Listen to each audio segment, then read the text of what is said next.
اللہ کے محبوب علیہ السلام اللہ کی بارگاہ میں یہ دعا مانگا کرتے تھے، اے اللہ ایسے اعمال سے تیری پناہ چاہتا ہوں اور خواہشات سے، آرزوؤں سے، جن آرزوؤں کی طلب منع کی گئی ہے، جو آرزوئیں دھکیل دیتی ہیں گناہوں میں، تو ایسی آرزوؤں سے محفوظ کیا جائے، ایسے برے اخلاق سے محفوظ کیا جائے اور ایسے برے اعمال سے محفوظ کیا جائے جو تیری دہلیز سے دور ہٹا دینے والے ہیں۔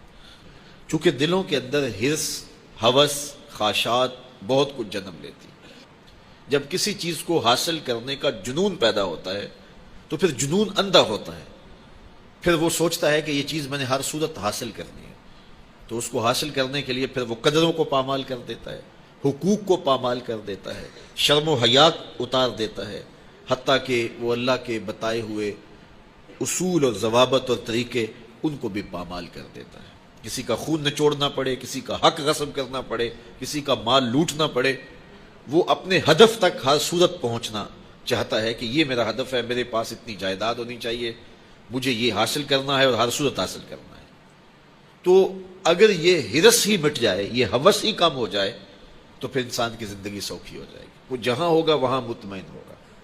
تو اللہ کی بارگاہ میں یہ دعا مانگنی چاہیے کہ مالک میری آرزوئیں کم ہو جائیں اور میری ایسی آرزو میرے سینے میں پنپنے نہ پائے جس آرزو سے تو نے منع کیا ہوا ہے۔ آرزویں بڑھتی رہتی ہیں، ایک آرزو پوری ہوتی ہے تو اس کے ساتھ دوسری آرزو کھڑی ہوتی ہے، وہ پوری ہوتی ہے تو تیسری آرزو کھڑی ہوتی ہے، وہ پوری ہوتی ہے تو چوتھی آرزو کھڑی ہوتی ہے۔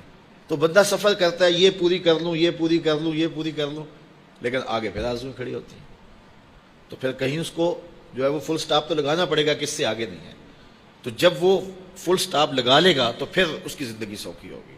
لیکن جب آرزویں اسے کہیں ٹھہرنے نہیں دیتی تو قبر کے کنارے تک بھی اس کی آرزویں تکمیل پذیر نہیں ہوتی۔ وہ غالب نے کہا تھا، ہزاروں خواہشیں ایسی کہ ہر خواہش پہ دم نکلے، بہت نکلے میرے ارمان لیکن پھر بھی کم نکلے۔ تو جتنے بھی دنیا کے اوپر لوگ اپنی زندگی کے مقصد کو فراموش کر دیتے ہیں، وہ آرزوؤں کا شکار ہو جاتے ہیں، اہوا کا شکار ہو جاتے ہیں، خواہشات کے اسیر اور قیدی ہو جاتے ہیں۔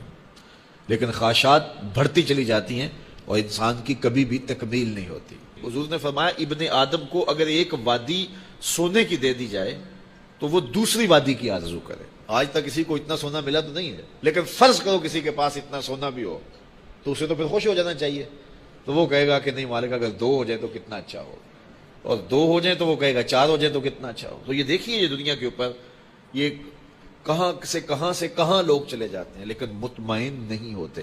تو کسی جگہ پہ ان کو فل سٹاپ لگانا پڑے گا، تو اگر نہیں لگائیں گے تو وہ خواہشات ان کو آگے لے جاتی جائیں گی۔